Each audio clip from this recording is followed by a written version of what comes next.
Chapter 3. Getting news interest into your letters. What the world wants, and has wanted since the beginning, is news. Something to flag its jaded interest, something to stir its emotions. Tell a man something new and you have his attention. Give it a personal twist or show its relation to his business, and you have his interest. Do you know how Wells' outline of history was first put across? On its news value. The oldest man in the world. Was this the flood of the biblical story, the finding of Moses, and so on? Newspaper headlines, all of them. News interest in every one of them. Rich man, poor man, beggar man, thief, all stop to read if you can put news interest into your letters. When the rattlesnake struck, can't you see yourself reading on to see what happened? Well, that is what thousands of others did every time that headline was used. It sold hundreds of thousands of O. Henry books. What is the unpardonable sin in all nature? Can you imagine any reader so indifferent as not to go on at least a few lines further to find the answer to that question?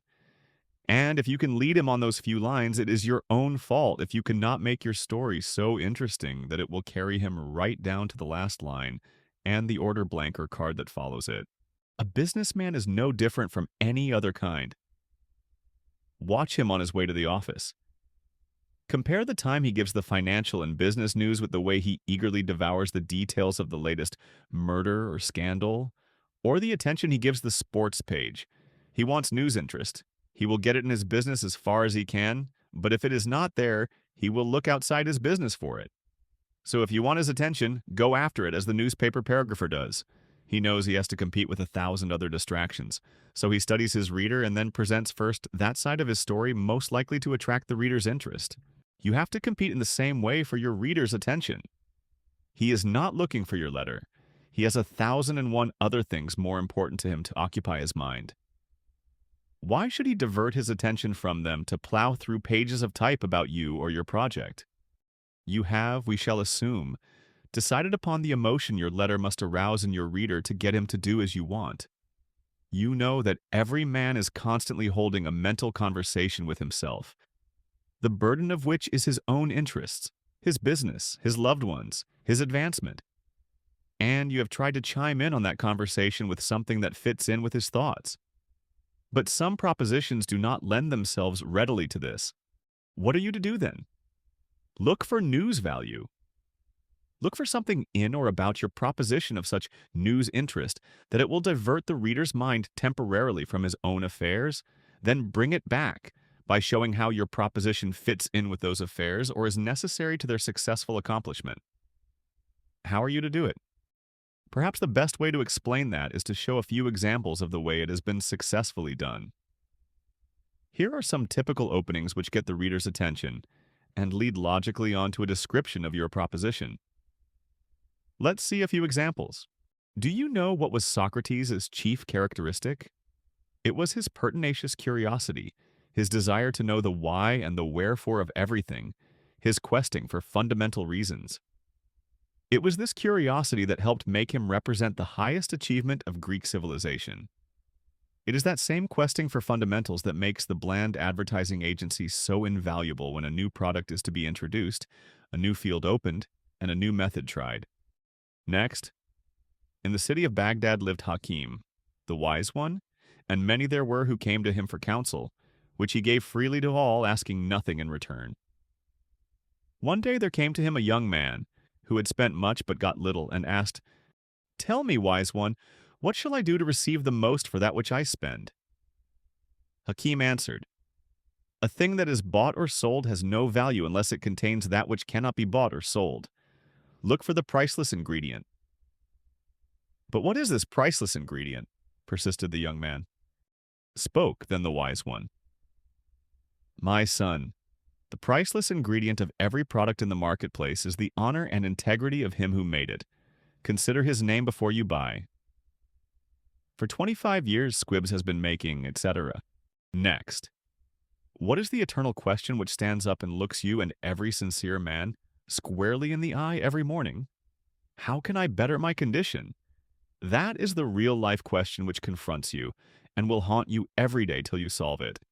Read carefully the enclosed booklet and see if you don't find in it the answer to this important life question, which you and every man must solve. If he expects ever to have more each Monday morning after payday than he had the week before. Next, your grandfather in his buggy traveled no faster than Caesar. In individual transportation bee, was almost as limited as a citizen of Rome. Suddenly, the automobile, and our generation is unshackled.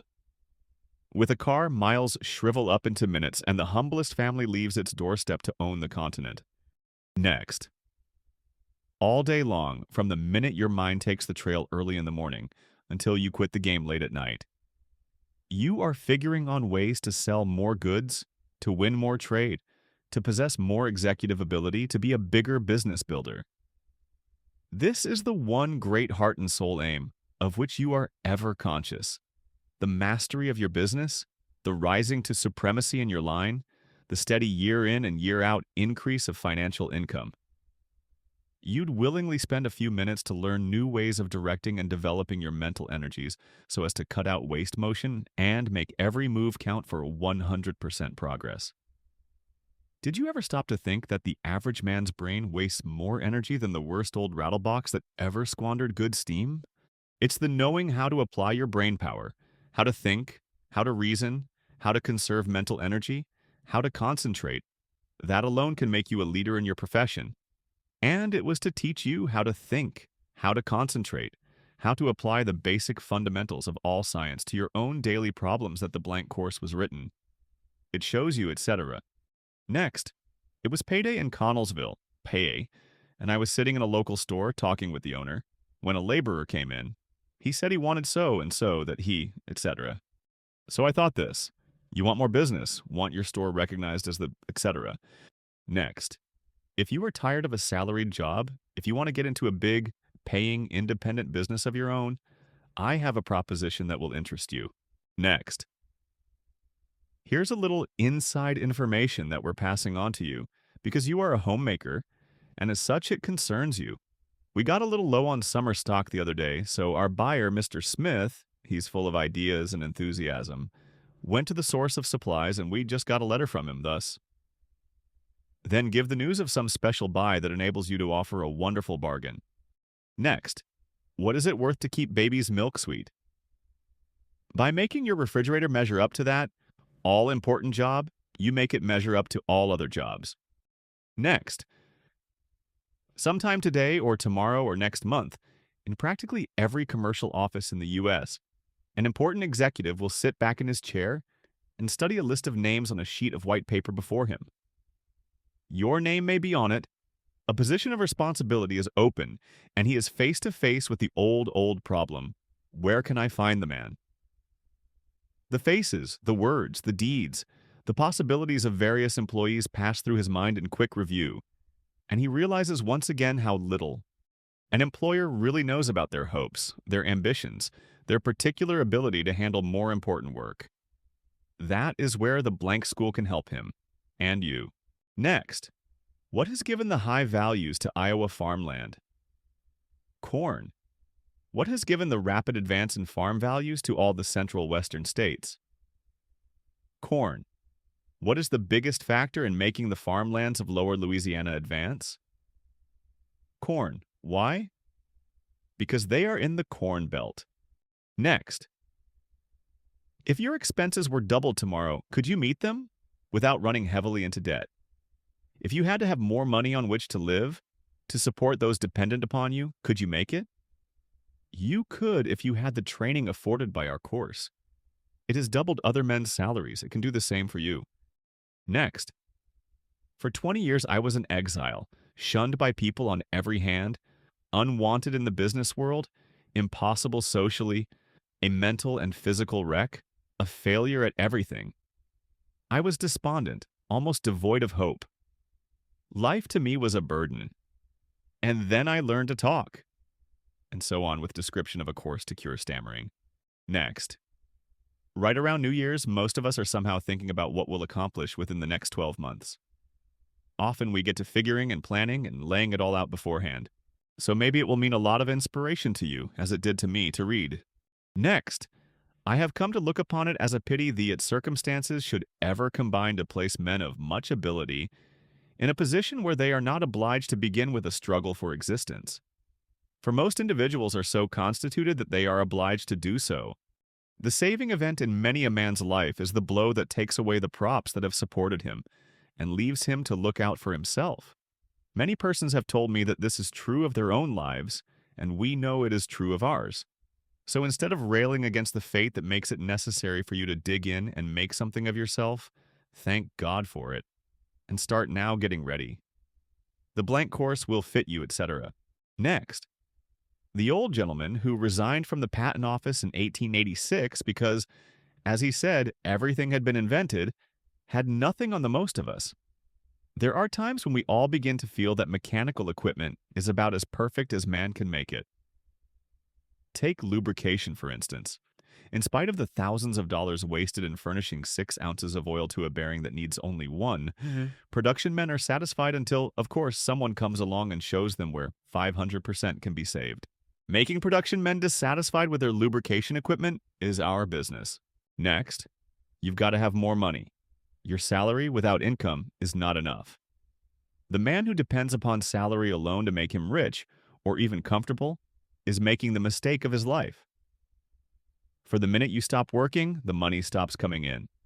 Lose a day and you lose a day's pay.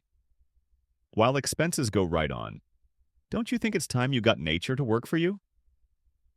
$1 put into a peach orchard will work for you days, nights, and Sundays. It never stops to sleep or eat, but keeps on growing from the very minute you put your money in.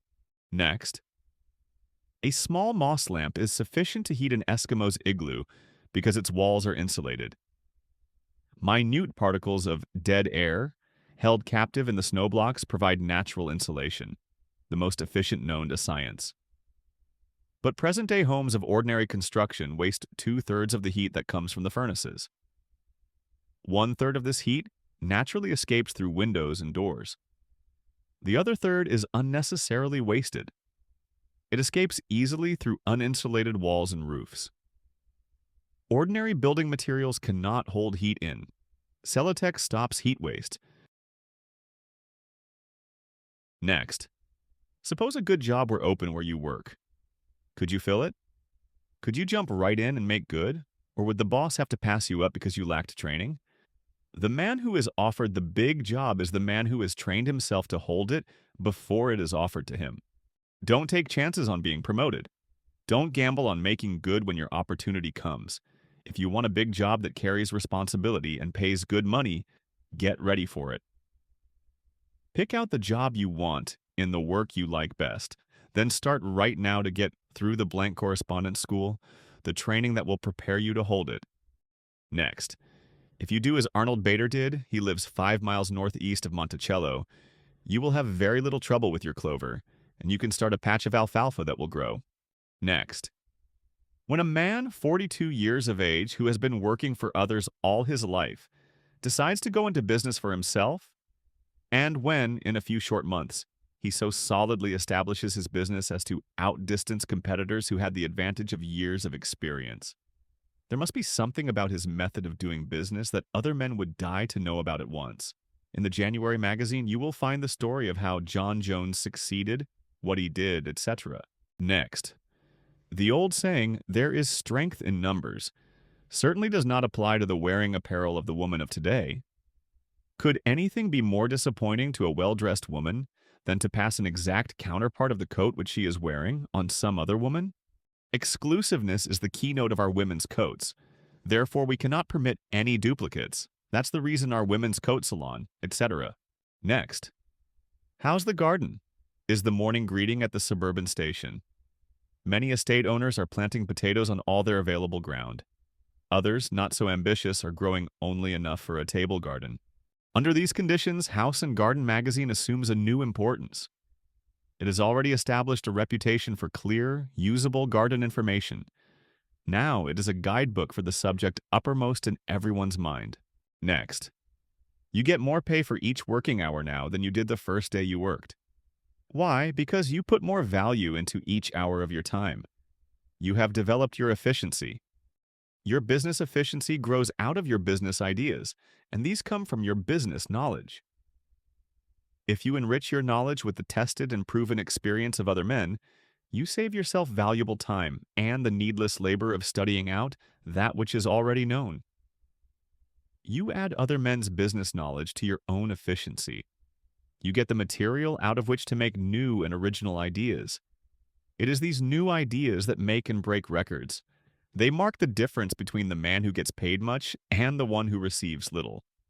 And it is the material for these new ideas that you find in System, the Journal of Modern Business Management. Next, 25 or 30 years ago, back in the days when we traveled by the Dobbin and Dashboard route, men used to say, "Well, I reckon life insurance is a good thing, but you have to die to win.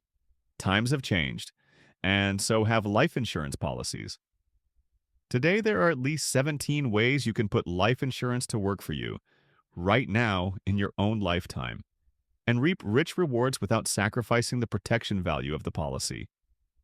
No matter what business or personal undertaking you have in mind, there is probably a policy that will help you carry out the program easily, quickly, economically, and at the same time, protect those dependent upon you.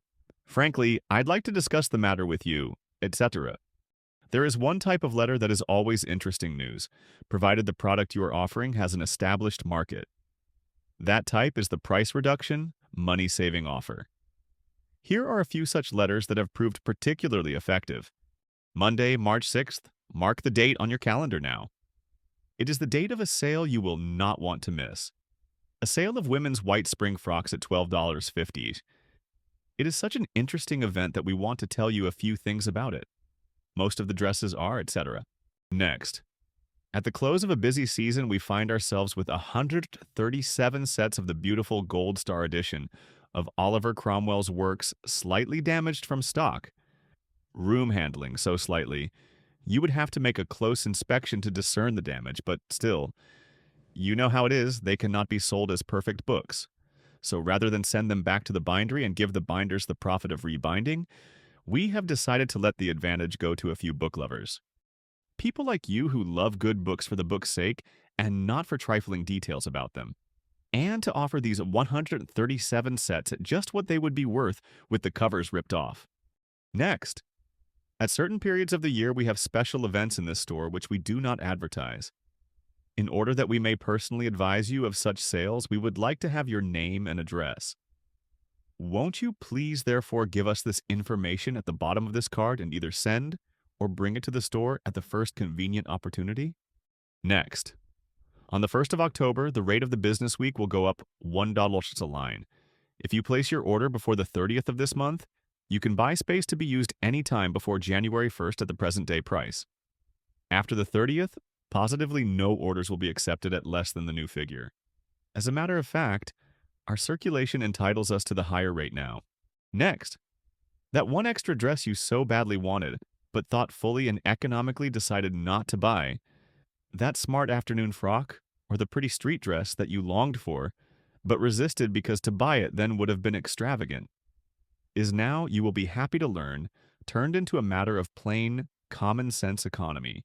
For to make space for spring stock that is coming earlier than we were prepared for, we must cut the prices on our complete and beautiful line of winter styles to the point that will make it almost an extravagance not to take advantage of the wonderful values.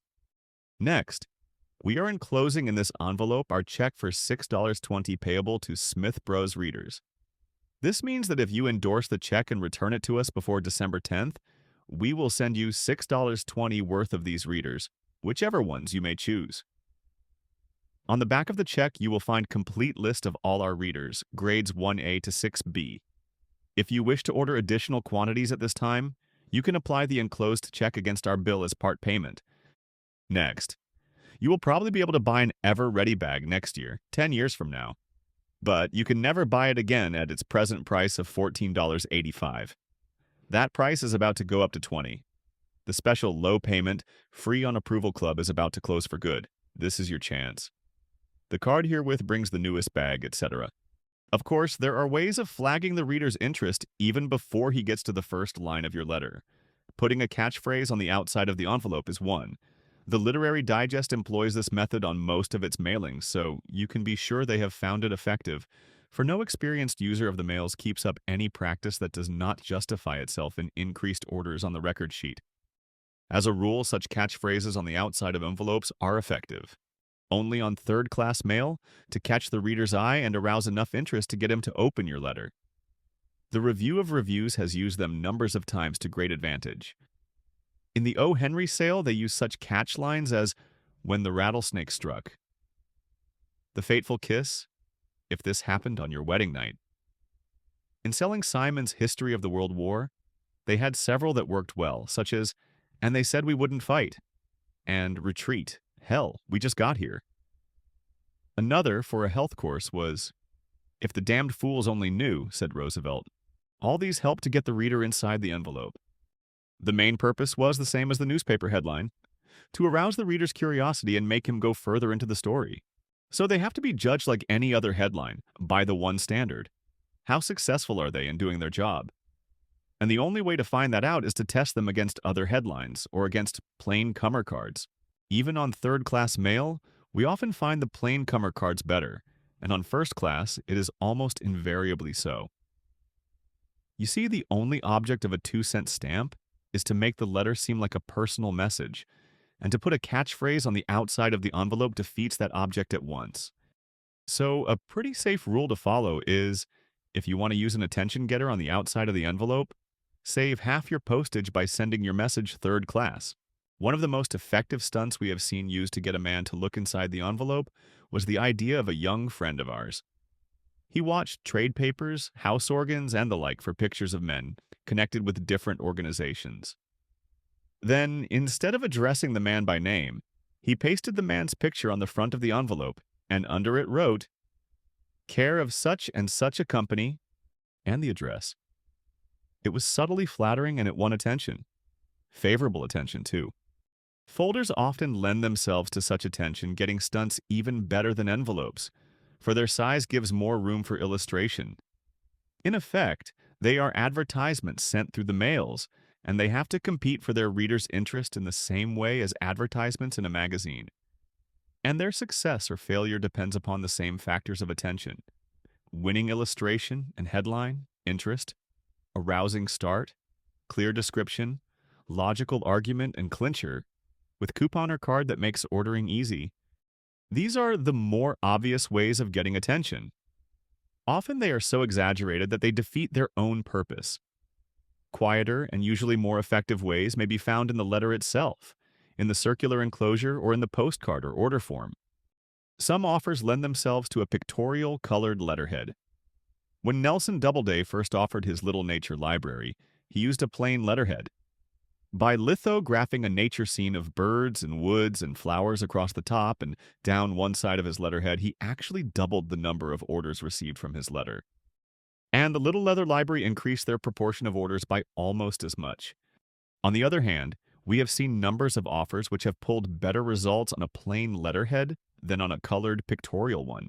To be effective, pictures must not merely be attractively done, they must add essential background that would not be possible without them.